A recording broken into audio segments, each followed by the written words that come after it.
My name is Evelyn Garcia. I am 50 years old. And at 11:07 p.m. on a windless Thursday in late August, my phone lit up with a tiny green triangle that would change everything I knew about love, about blood, and about how far a mother can go when she is suddenly treated like debris in a life she built. With her bare hands, I was polishing a string of pearls at the kitchen table when the message came, the old habit of tending to objects when the mind refuses to be still. The house smelled faintly of lemon oil and starch. My iron was still cooling on the board because I had pressed the hems of the curtains that afternoon. A chore no one asked me for, but that makes rooms look finished. As if life were a dress rehearsal that required crisp edges. Outside, the hibiscus trembled in shadow. Inside, the clock above the stove clicked like a patient throat clearing. The screen said, "Voice note from Marisol." My daughter rarely sent voice notes. She preferred precise text bubbles and tidy emoji, as if feelings could be filed and retrieved on demand. I pressed play without thinking, the way you inhale when someone says your name. There was a second of shuffling cloth, then my daughter's breath, then, "Babe," she whispered. Voice pitched lower, a register meant for secrecy and for the man who shared her bed. "Don't say anything back. I just need to vent. My mother, Evelyn Cheese. I can't do this anymore. She's like a stain that won't come out. Always there, always clinging. You should have heard her today, telling the florist how to wire the roses for Saturday. As if she owns the wedding. As if she owns me." Silence in the room. Only the clock clicked and the cooling iron pinged. I pressed the back of the pearls to my palm. Their chill surprised me like an accusation. I told her I wanted white ranunculus. My daughter continued softly, quickening now, and she did that thing, smiling with her lips but not her eyes, and suddenly it was ranunculus bruise, Mija, better to do calla lilies. I've made arrangements. She always makes arrangements. She's already chosen the catering, the band, practically the vows. Sometimes I feel like she's marrying you for me. I know she's helped, and yes, she's paying, but I'm so tired. She shows up like weather. She only looks happy when she's needed. Do you know she told the church lady that without her I would still be in a one-bedroom in Boyle Heights eating canned soup? A soft exhale shaped the quiet. Then, in the tone of someone rehearsing certainty, my daughter said, "I hate the way she makes everything hers, even my gratitude. It's like debt stitched into my dress. I don't want her there when I walk down the aisle. I don't, Daniel. Not if she's going to hover, not if she's going to cry like the martyr she is. I want a clean start. With you, with no reminders of." Heard the audio ended with the rustle of sheets and a muted television laugh in another room.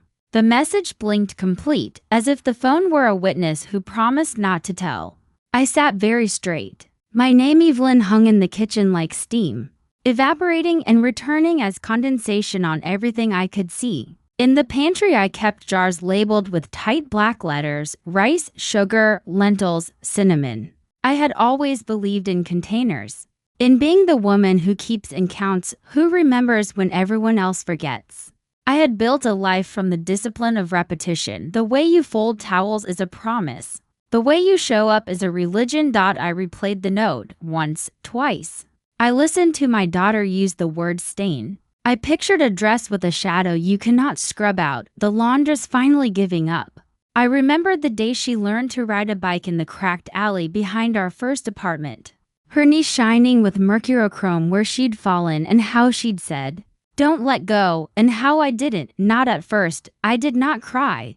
Tears felt performative, and I had just been accused of performance. Instead I rose, put the pearls back in their velvet box, and placed them on the counter precisely aligned with the tile grout. Then I washed my hands for a long time, as if the message were a sticky thing I'd inadvertently touched. The kitchen faucet made its clean stream. The neighborhood dog barked twice, then gave up. You might think a mother, hearing such words, would call immediately, would demand explanation or apology, or, at the very least, the childish comfort of "I didn't mean it." But I know my daughter. Marisol is surgical when she is certain. She becomes a gleaming instrument that cuts while insisting it mends. She would not have said those words if they had not been simmering like a pot she'd kept on low. And I who taught her how to simmer without burning could hear the years in the way she said stain. I dried my hands and walked down the hall.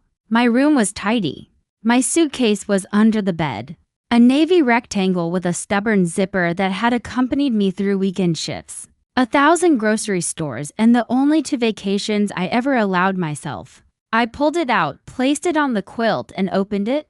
The sound of the zipper gave the night a direction. When a taxi driver asks where you're going, you must have an answer. When a woman of 50 decides to leave before dawn, she must know not only her destination but her reason for arriving. The plan arose in me not like a brainstorm, but like a memory, something remembered rather than invented. I had, without quite admitting it, been designing this plan for years in the private architecture of my mind. It was the house I built when I could not sleep.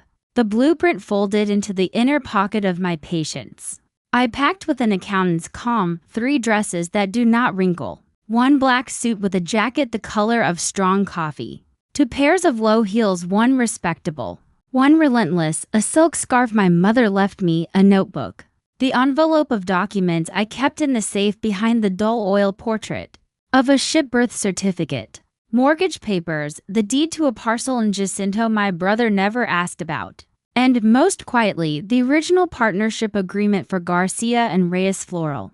I slid it into the suitcase as if into a vein. The house breathed around me with the contentment of a dog asleep under a table. I checked the stove, the door locks, the windows, not because I doubted them, but because ritual suits the muscles that brace for impact. In the living room, the photo of Marisol at 7 gap-toothed. Hair a lightning storm, eyes daring the future to blink, first faced the one of her at 28. Severe in a pencil skirt, the tilt of her chin identical. I touched the frame of the first. I'll be there, I told the child in the glass. Just not the way you expect. At 5:10 a.m., the horizon turned the color of peeled apricots. I left a note on the kitchen counter, Mija, I love you. I'll see you Saturday, nothing else. No recitations of sacrifice, no defense brief in the case of mother versus daughter. No list of nights I sat awake waiting for her text during the year she moved out and tested danger.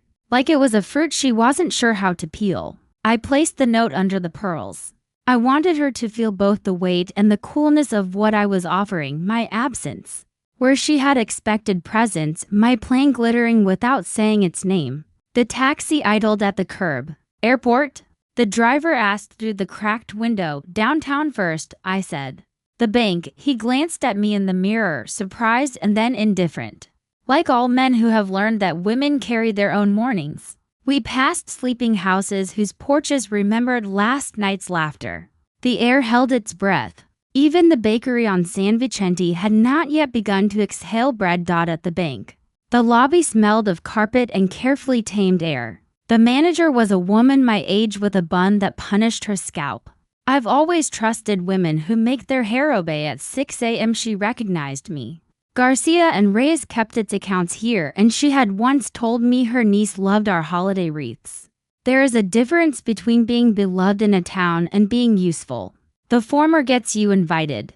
The latter gives you keys. I need to open a safety deposit box, I said. And I'd like to withdraw $80,000 in cashier's checks. 10 each. Her eyebrows formed a polite question that never met her mouth. We can do that, she said. Do you have the appropriate identification? I did. I had everything. I watched her work, the deliberate tapping that makes money behave. The check slid across the desk like obedient tiles.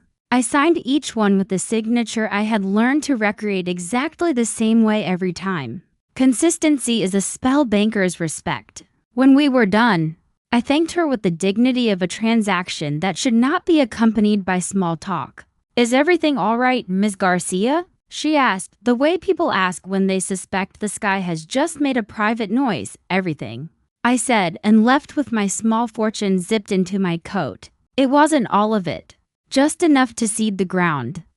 From there, the courthouse. Paperwork has a music if you listen, motions, petitions, notices filed, received, stamped with the square mouth of the state. I stepped into a rhythm I knew but had not danced in years. I requested records. I filed an intent. I notarized a letter addressed to a man named Julio Reyes, who, 11 years ago, had asked me to sign something temporary to help him through a divorce I never met. The letter was polite as a guillotine. The city woke around me, bus brakes sighing. The first gossip of pigeons, a jogger panting out a deal with herself. By 9, I had done more than I had in many months of dutiful afternoons. I bought a coffee and sat at a metal table in a square that pretended to be European. My hands shook slightly. The plan, which had lived like a quiet tenant in my brain, stood up and stretched, ready to move its furniture. To understand the plan, you must understand the shop. Garcia and Reyes Floral began with buckets, bruised knuckles, and a saint's calendar of weddings, funerals, and the ordinary days that required a tie of ribbon to be bearable. It began before Reyes, long before, when it was only Garcia and a van I kept running with prayers and duct tape. I made centerpieces while Marisol did homework behind the counter, nibbling the ends of pencils, asking why carnations smelled like hospitals. Flowers taught me volumes about people: who apologizes with tulips, who proposes with peonies, who tries to say, "Forgive me," with sunflowers because they imagine the sun might bludgeon sorrow into light. Julio Reyes came later, with his low laugh and bulldog loyalty and a knack for convincing country club women they needed 10 more hydrangeas per table. We were good together. Our skills dovetailed like a clasp. We became partners on paper and in practice. But success writes in invisible ink all the conditions that will later come due. When his divorce devoured him, he asked me to put the shop temporarily in his name to shield it from a settlement he said would drown him. Just for a year, Evelyn, he swore, palm over heart. You know I'm a man of my word. Men of their word are often men who revise the dictionary. 1 year stretched into 5 and then 10. And then the paper that said Garcia and Reyes belonged exclusively to Reyes did what paper does best. It continued to exist while people grew tired. I did not go to war over it. I was busy keeping the van running, keeping the accounts from bleeding, keeping my daughter in a school whose uniforms made her stand as tall as girls, whose mothers never smelled like eucalyptus and bleach. I told myself that the shop was the shop regardless of what the county clerk's office filed in its invisible cathedral. I told myself that what is obvious does not require proof. Then the economy hiccuped. Weddings shrank, funerals multiplied, and Julio started talking like a man considering a quiet exit with a noisy check. A buyer, he told me one afternoon in May, testing the word like an herb in his mouth. A good offer. We could both breathe. We're breathing, I said, and kept pruning the roses. He didn't push. But he is a man who keeps his hands busy when he wants something. He sharpened knives. He oiled door hinges. He suggested I take more days off. He smiled at Marisol, now planning the kind of wedding that turns florists into generals. And he told her she had her mother's eyes and his ambition. I understood then that he would sell if given permission, and permission in the end is a loophole in a tired woman's resolve. The audio message from my daughter closed the loop like a new stain, she'd said. Hovering martyr. It stripped away the last faith I had that showing up would absolve me. If I was going to be rewritten as the villain in a story I authored with grocery store coupons and cracked hands, then I would at least choose the plot. By noon I stood at the shop door with the keys in my pocket and my plan awake in my bones. The bell chimed. The place breathed greenery and cold water. My staff looked up Anna with her permanent frown that is not unkindness but concentration. Miguel with foam on his upper lip that said he'd stolen cappuccino time. Layla, young and star-bright, whose fingers are happiest when wrapped in twine. Buenos dias, I said, in the voice that made invoices obey. Team meeting. They gathered by the back counter where we cut stems at the sink that leaks if you lean against it. Wrong. Julio was not yet in. He has, of late, been more likely to arrive with the angle of a boss than the tilt of a partner. I could see the ledger in my head, columns of loyalty, columns of consequence. I could see how the next 3 days would unspool how they must unspool. If I wanted to stand in the church on Saturday, more than a mother, more than a stain, more even than a florist. If I wanted to stand as the architect of my own name, we're adjusting the week's plan, I said. I've taken on a new event for Friday night. A rehearsal dinner at the Mariners Club outdoor terrace, 80 guests, low tables, candle heavy. The theme is drowning in moonlight. I smiled slightly. We will use calla lilies, Anna snorted. She hates callas. We don't have an order for that. We do now, I said. I'll handle the order. Miguel, you'll pick up from the market at 4 a.m. tomorrow, Layla. You'll rework the standing arrangements for the lobby accounts. Use eucalyptus and white stock will free the roses, they nodded. Accustomed to the elasticity of demand, florists are small armies. We mobilize without complaint because time is the tyrant.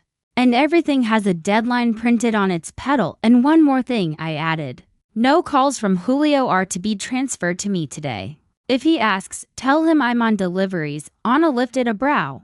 Even if he insists? Especially then, I walked into my office, shut the door, and took out my notebook. On the first page I wrote in neat block letters, inventory of debts under it.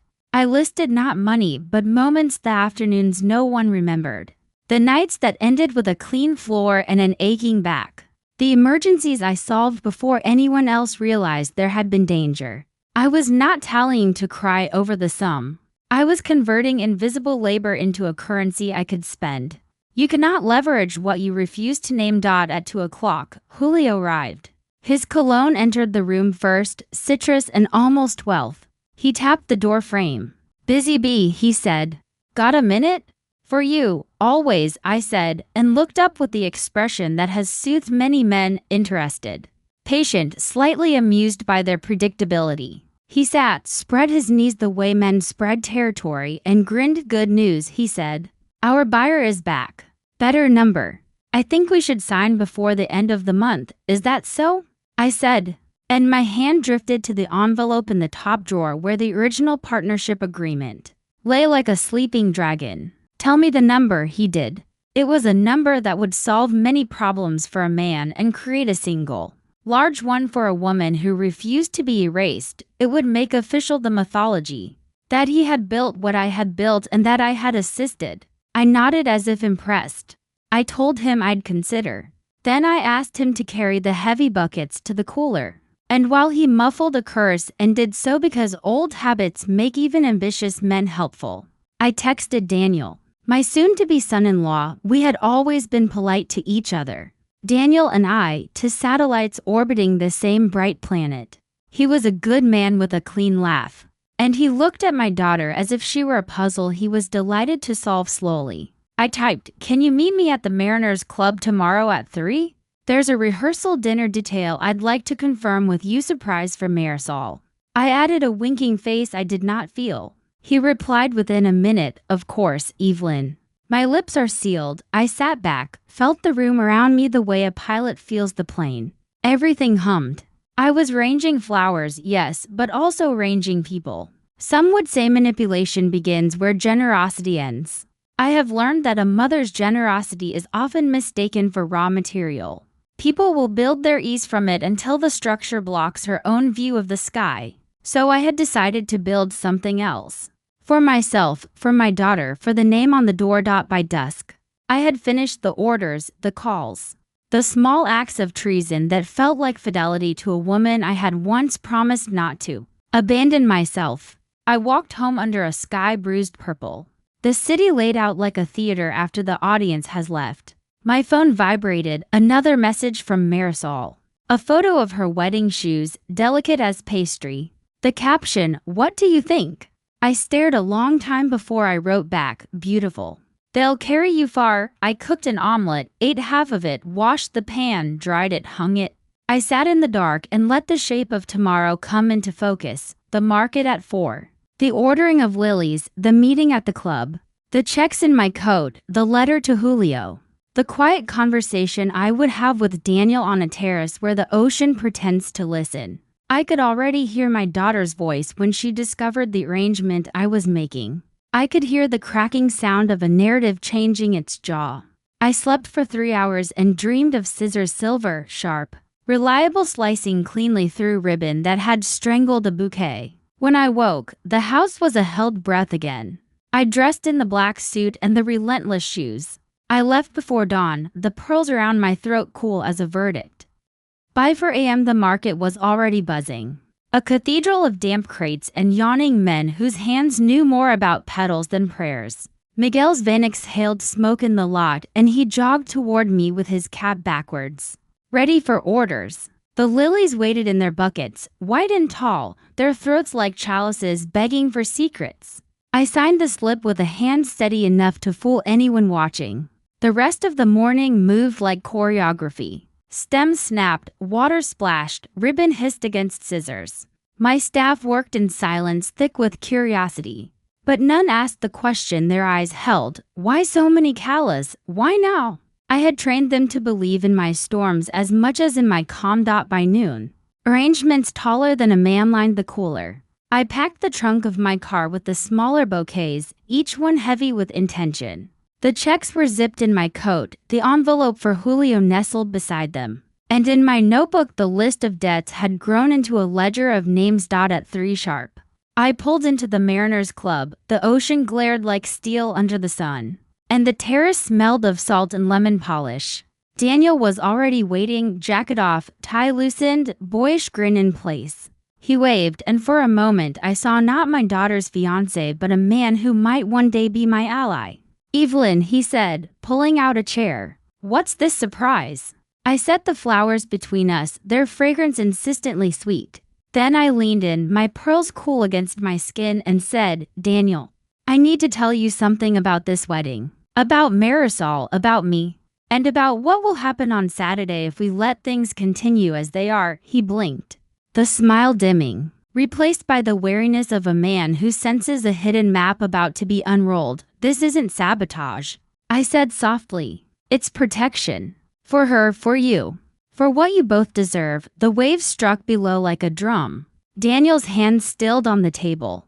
And for the first time, I began to reveal the shape of the plan I had carried like a locked box inside me for years.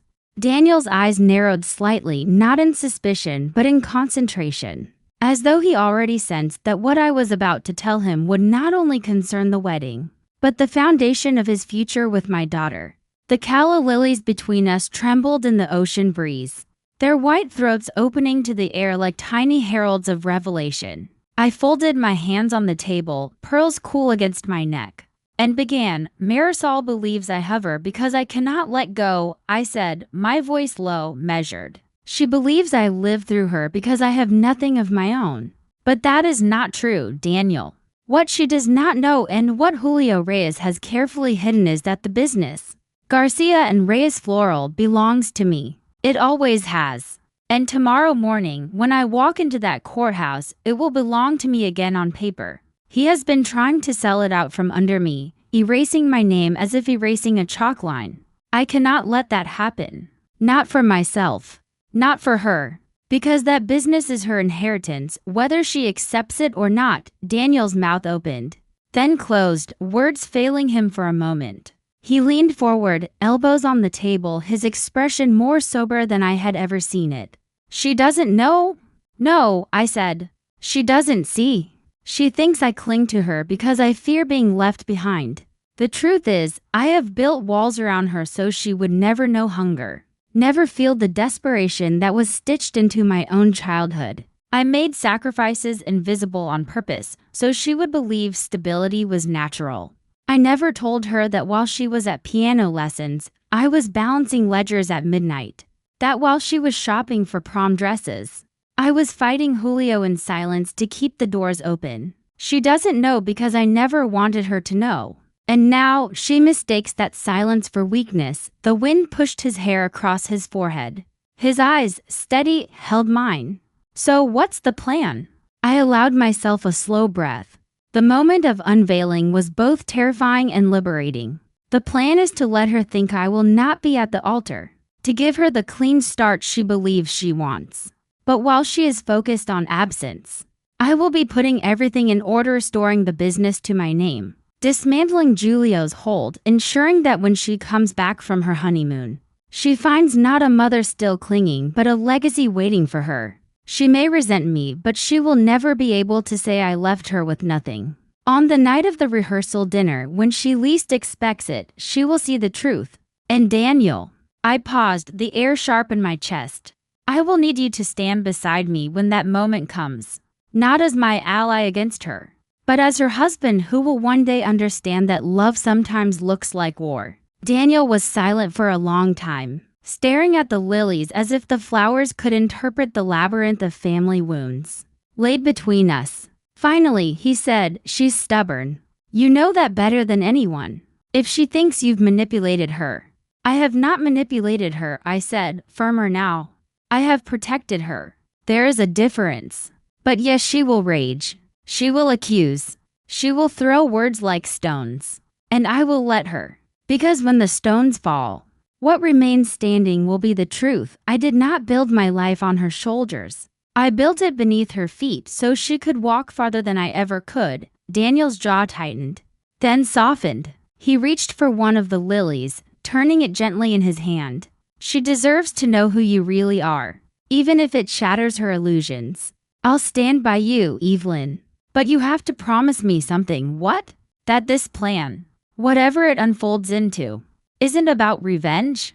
That it isn't about proving her wrong. That it's about love, even if she doesn't see it that way at first." I studied him carefully. The boyish grin was gone, replaced by the steel of a man stepping into his role as protector not just of my daughter, but of the fragile bridge between us. I nodded. "It has always been about love, even when it looked like sacrifice, even when it tasted like bitterness, even now when it feels like betrayal. Love has many disguises, Daniel. But in the end, it remains." He leaned back, exhaling, the weight of the ocean rolling in the silence.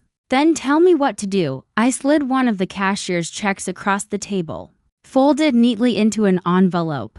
"This covers the band and the terrace. Quietly confirm with the manager that the rehearsal dinner will take place tomorrow, exactly as planned. Tell Marisol it was a surprise gift from you if she asks. Keep her attention away from me until Saturday. By then, everything will be in place." Daniel tucked the envelope into his jacket without another word. He understood the gravity of what I was entrusting him with. He understood, perhaps more than Marisol ever had, the kind of woman I truly was. When I returned to the shop, the staff were already finishing the first wave of arrangements for the rehearsal. Julio had left 3 voicemails and a terse text. "Where are you? We need to talk numbers." I ignored them. I drafted a final letter to the county clerk's office, notarized and stamped, affirming my legal claim to Garcia and Reyes Floral. Tomorrow morning, I would deliver it in person, the dragon of paper breathing fire in my hands. That night, alone in my kitchen, I replayed Marisol's voice note once more. The word stain no longer pierced me as it had the first time. It rang instead like a challenge. A misinterpretation soon to be corrected, not with lectures or pleas, but with action. I looked at the pearls resting on the counter, glowing softly under the lamplight, and whispered to myself, "Let her call me what she wants. On Saturday, she will see." Sleep did not come easily, but when it did, it was deep and dreamless. The next day would begin the quiet storm. And by the time the church bells rang for my daughter's wedding, nothing, not Julio, not the bank, not even her anger, would be able to erase me. I was Evelyn Garcia, 50 years old, mother, builder, survivor. And the plan that had lived silently inside me for decades was finally awake, stretching into the light. The courthouse smelled of paper and disinfectant, that sterile blend of bureaucracy and faint despair. I stood in line behind a man arguing about parking tickets and a woman filing a restraining order. My navy folder felt heavy in my arms, though it contained only a few sheets that could shift the balance of an entire life. When the clerk called my number, I walked forward with the steadiness of someone stepping onto a stage. They had rehearsed for decades. "I'm here to file a claim of ownership," I said, sliding the folder across the counter. The clerk, a young woman with tired eyes and pink nails, flipped through the documents. "You've got the original agreement here?" "Yes." She glanced up. "These are old." I met her gaze. "So am I?" "Doesn't make either of us irrelevant." Her lips twitched in the faintest smile, and she stamped the papers with a sound that cracked like thunder inside me. "It'll take a few days to process, but the claim is filed." A few days. The wedding was in 2 Timing was a noose, but I had learned to live with ropes around my throat. The important part was done. The shop, on paper, was no longer Julio's to sell without contest. I walked out into the sunlight, the folder empty in my hands, and felt lighter than I had in years. Julio called again while I was crossing the plaza. This time, I answered, "Where the hell have you been?" His voice was tight, brittle with panic. "I've got the buyer breathing down my neck. We need to finalize. I've been at the courthouse," I said calmly. Filing a claim. Silence. Then a sharp inhale. "You wouldn't." "I would. And I did. The shop is not yours to sell, Julio. It never was. You borrowed my name once, but I never signed away my soul. You'll ruin us both," he hissed. "No," I said, pausing at the top of the courthouse steps. "I'll save what's mine. If you want to ruin yourself, that's your business. But leave me out of it." I hung up before he could answer. The pigeons scattered at the sound of the bell tower striking 10. My hands shook, not from fear, but from release. For once, I had spoken without softening the edges. The rest of the day unfolded like the tightening of a bowstring. At the shop, I oversaw the arrangements with a precision that bordered on obsession. The calla lilies were lined up in silver vases, glowing like moonlight even in the dim cooler. Miguel polished the delivery van until it reflected the sky. Anna scowled at the endless ribbon, muttering about wasted labor, but her hands worked flawlessly. Leila hummed as she tied knots, her innocence a reminder of the future I was fighting for. By late afternoon, I dressed in my black suit and pearls again. The rehearsal dinner awaited. Daniel texted, "Everything's ready. Marisol thinks it's from me. She's thrilled. You'll see." I arrived at the Mariners Club just as the terrace lights flickered on. Strings of gold against the darkening sea. Guests mingled with cocktails, their laughter rising above the sound of waves. Marisol stood at the center, radiant in a simple white dress, her hair pinned with tiny pearls that echoed mine. She looked happy, truly happy, and for a moment my chest ached with the desire to run to her, to tell her everything, to beg her to understand. But I stayed at the edge, watching, silent as the tide, when Daniel caught my eye. He gave a subtle nod. The arrangements had been placed perfectly, low bowls of lilies and candles that made the terrace glow as though the ocean itself were aflame. Guests murmured about the beauty, and Marisol's face lit up with pride. She turned to Daniel, kissed his cheek, and whispered something I could not hear. He smiled, but his eyes flicked to me, carrying a secret weight. I slipped away before she noticed me. Tonight was hers.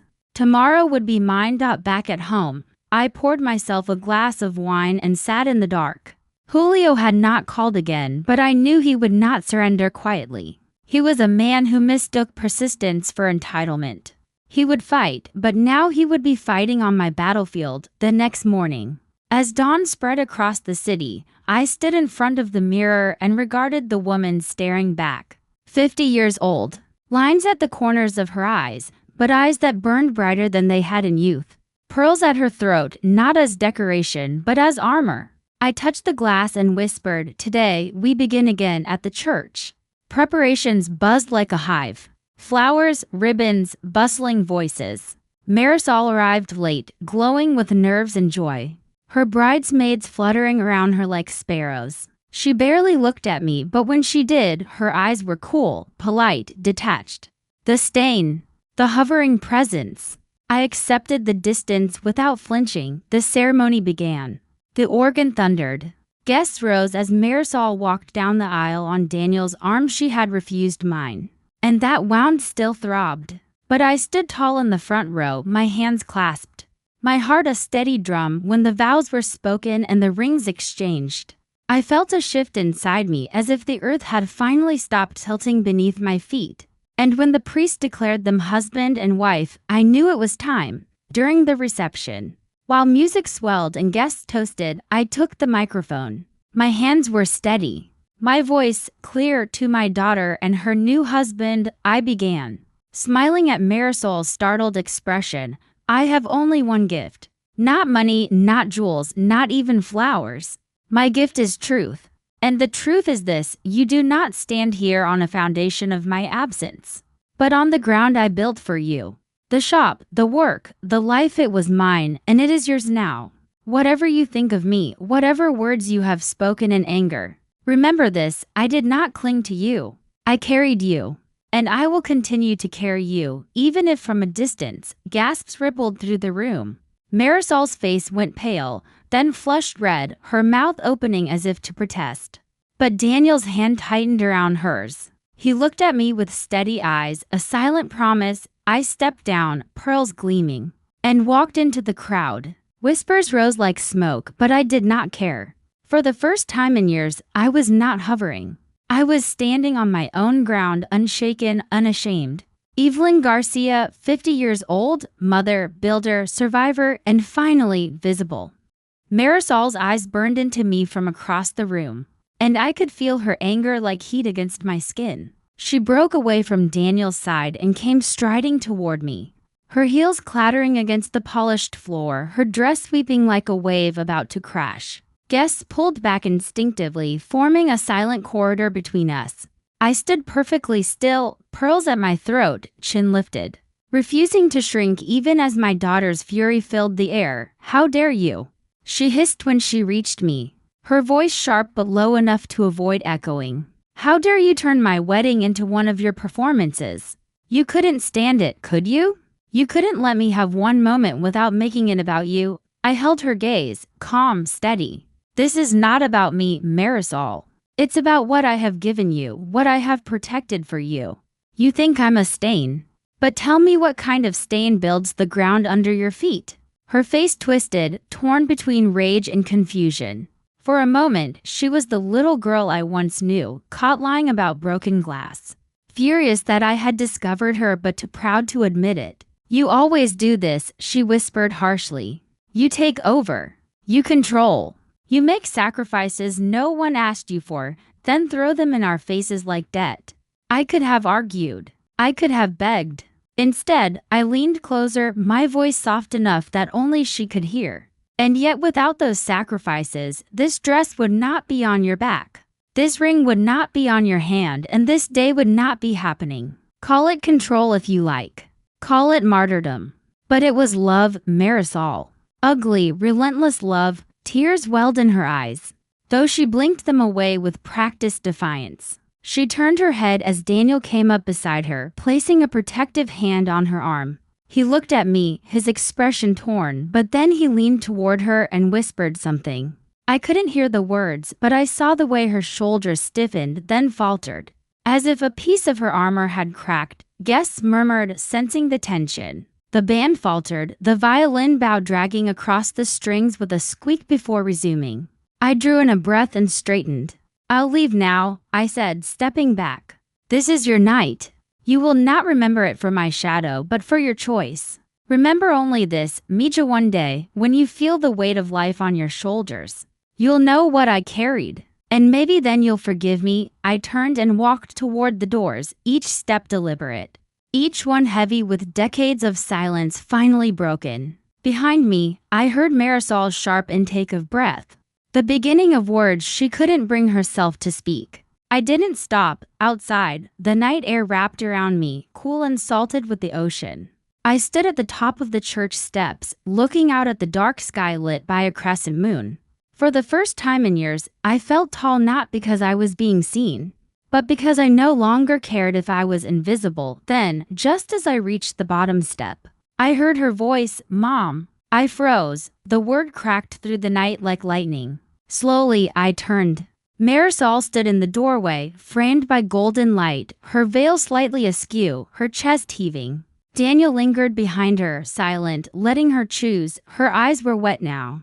The anger softened into something raw, more dangerous, vulnerability. She took a step forward, then another, her heels clicking softly. "I don't understand you," she said, her voice trembling. "I don't know if I ever will. But I don't want you to leave. Not tonight.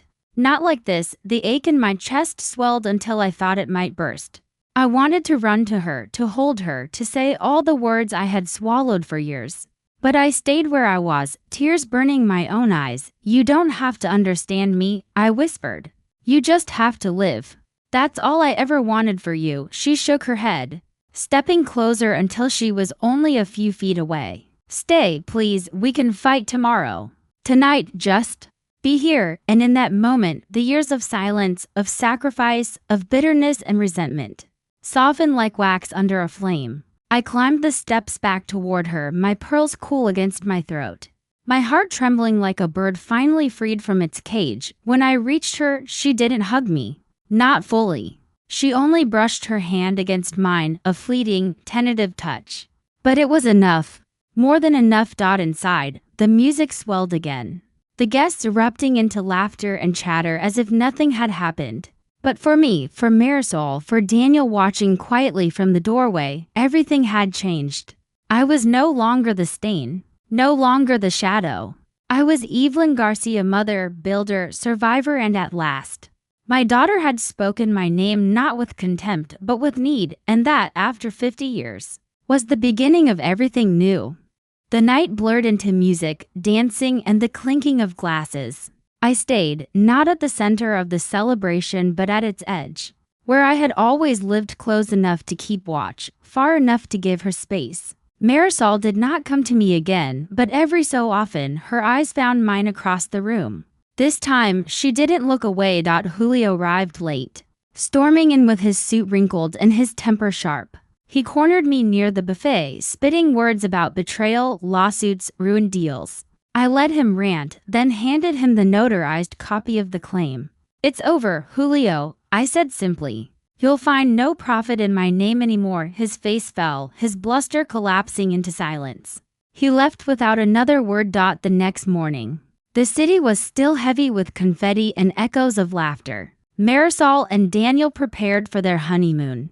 She did not hug me goodbye, but when she passed, she squeezed my hand once tight, brief, and full of everything words could not yet carry. Days passed. The shop slowly shifted back into my rhythm, my name stitched again where it belonged. Customers came and went, weddings were planned, funerals honored. Life went on, but lighter now, as if some invisible burden had finally lifted. Weeks later, an envelope arrived in the shop mail. Inside was a postcard from Paris, a picture of the Seine at dusk. On the back, in Marisol's hurried handwriting, "Mom, the lilies here remind me of you. I think I finally understand. Love." I pressed the card to my chest, tears filling my eyes for the first time without shame. I was no longer invisible, no longer erased. My daughter had seen me, and she had chosen to reach back. I closed the shop early that day, walking home beneath a sky washed with gold. For the first time in my 50 years, I felt not like a stain, nor a martyr, but simply a woman who had survived, who had built, and who had been loved even if it took half a lifetime for the words to arrive. I was Evelyn Garcia. And at last, that was enough.